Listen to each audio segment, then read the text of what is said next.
Ya, hasil saat mereka foto-foto nih, hasilnya mereka melihat ada sosok monyet dengan perawakan kakek tua yang berdiri tepat di sebelah mereka.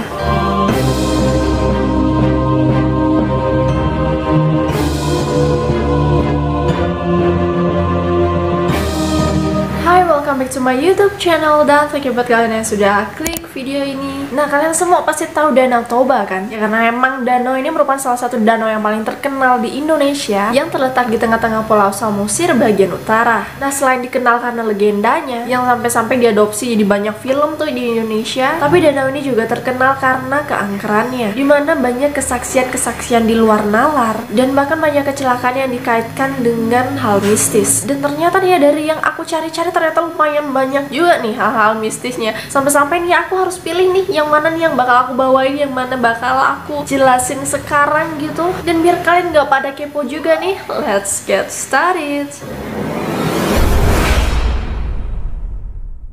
Oke, untuk yang pertama yaitu mengenai keberadaan ikan raksasa. Nah, berdasarkan cerita yang beredar di kalangan masyarakat, yang mana udah diceritain secara turun-temurun dari nenek moyang mereka tuh, terdapat sosok 3 ekor ikan mas yang ukurannya sangat besar, jadi bisa dibilang ini ikan raksasa. Yang mana ketiga ikan ini memiliki warna khas Batak atau yang sering disebut dengan bonang malu, yaitu warna hitam, merah, dan juga putih. Nah, jadi ada banyak orang yang bersaksi bahwa mereka melihat ketiga ekor ikan raksasa ini melintasi danau dengan ukuran yang berbeda, yaitu sekitar 5-10 meter. Dan karena saking gedenya tuh, para nelayan yang lagi nyari ikan di danau ini pasti selalu gelisah kalau mereka udah ngeliat ikan-ikan ini pada lewat. Ya karena emang ukurannya sangat besar, jadi sering banget ikan ini merusak jala mereka. Dan menurut kepercayaan orang-orang di sana, ketiga ikan ini merupakan sosok penunggu Toba yang sudah ada sejak ratusan tahun silam. Bahkan ya, karena sosok dari ikan ini yang sangat misterius, sampai-sampai dulu waktu tragedi kapal tenggelam di sini, yaitu kapal KM Sinar Bangun yang tenggelam pada tahun 2018, dikait-kaitkan karena sebelum kapal ini tenggelam ada orang yang mancing ikan tuh di sana. Jadi dia dapat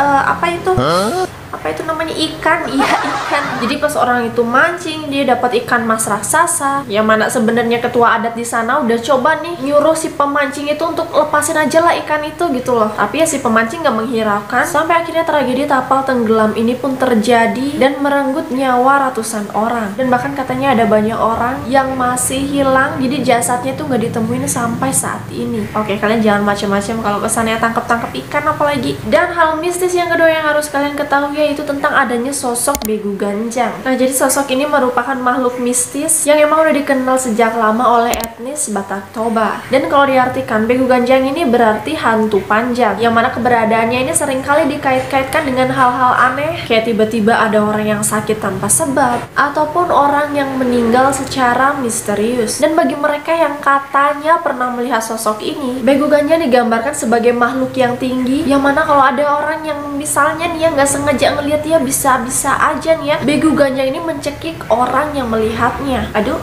sensi banget ini Begu Ganjang ini, baru dilihat aja udah main cekik-cekik. Dan selain itu katanya dia juga memiliki rambut yang panjang dan suka nongkrong tuh di pucuk-pucuk pohon yang tinggi. Nah, karena sosok ini diemnya di pohon-pohon gitu kan. Tunggu deh lagi nih kepercayaan orang-orang di sana, dimana katanya kalau ada yang berani-berani menebang pohon di sekitar Danau Toba, siap-siap aja, nggak lama setelah itu nyawa mereka pasti akan dijemput oleh sosok Begu Ganjang ini. Oke, ini lumayan bagus sih, jadi nggak ada yang berani nebang-nebang pohon sembarangan kan di perbukitan deket danau itu ya. Jadi suasananya tetap asri, bagus ini. Dan yang ketiga yaitu mengenai kisah Desa Tongging. Nah, jadi ini sebuah kisah nih, kisah seram yang terjadi pada malam tahun baru 2019, dimana waktu itu ada sekelompok pemuda yang ingin menikmati keindahan pergantian tahun nih. Jadi dia menikmatilah malam itu di desa dekat Danau Toba. Dan biar pemandangannya lebih spektakuler lagi gitu kan, mereka memutuskanlah untuk melintasi tanjakan Tongging. Nah, mereka ini mengalami kesulitan nih. Jadi selain karena jalanannya yang terjal, sekelompok pemuda ini juga ternyata diganggu oleh makhluk-makhluk tak kasat mata. Mulai dari kendaraan mereka yang mati secara tiba-tiba padahal mesinnya dalam keadaan baik, sampai-sampai mereka merasakan berat yang luar biasa. Padahal di sana keadaannya aman-aman aja gitu, tapi mereka ngerasain berat yang luar biasa. Emang sih kalau dilihat sama mata biasa nih ya, mungkin di sana nggak ada siapa-siapa, tapi mungkin bagi mereka yang mempunyai mata batin, tentu aja makhluk-makhluk ini pasti juga mau menikmati bagaimana keindahannya akhir tahun gitu kan ya. Nggak mau kalah juga juga penunggu di sana, dia harus ikut merayakan gitu ya pergantian tahun, sampai ganggu rombongan pemuda ini gitu ya, nebeng kali dia makannya berat, entahlah.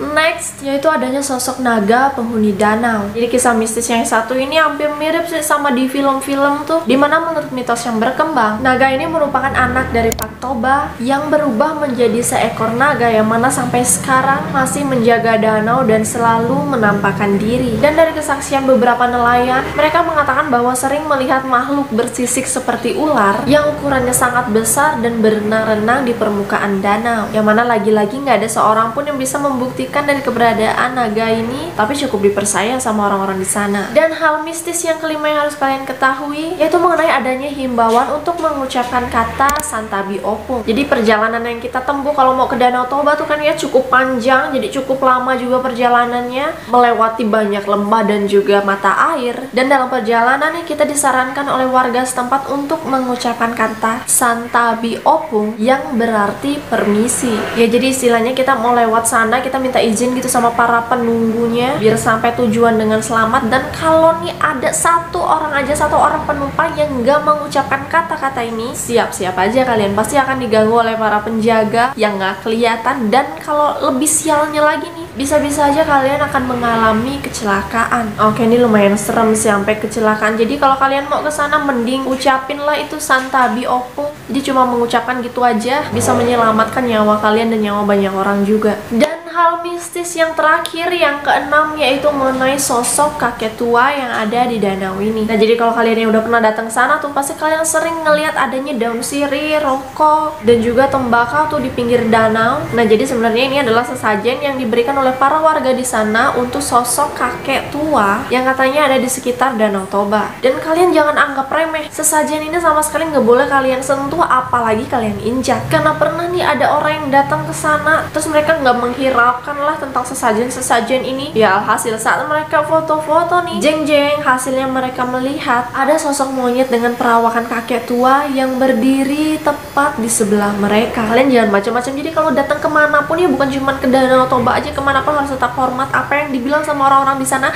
ya udah lakuin aja, percaya aja. Apa yang dilarang ya udah kalian nggak usah lakuin, nggak usah macem-macem, karena salah dikit bisa nyawa taruhannya. So guys, itu dia sekilas mengenai hal-hal mistis yang menyelimuti Danau Toba ini. Sebenarnya ada banyak lagi kisah-kisah maupun hal mistis yang harus kalian ketahui sebelum datang ke sana. Tapi yang aku ambil hanya 6, hanya beberapa aja. Kalau kalian mau tahu lebih lanjut, kalian bisa cari tahu, silahkan searching di Google. Dan kalau misalnya kalian udah pernah misalnya meet and greet dengan salah satu penampakan atau sosok-sosok tadi, kalian bisa komen di bawah. Dan sorry juga kalau misalnya aku ada kekeliruan. Dan selalu aku ingetin untuk jangan lupa subscribe, like, share, komen, dan juga aktifkan lonceng kalian agar kalian tidak ketinggalan video-video terbaru dari aku. And see you on the next video. Bye.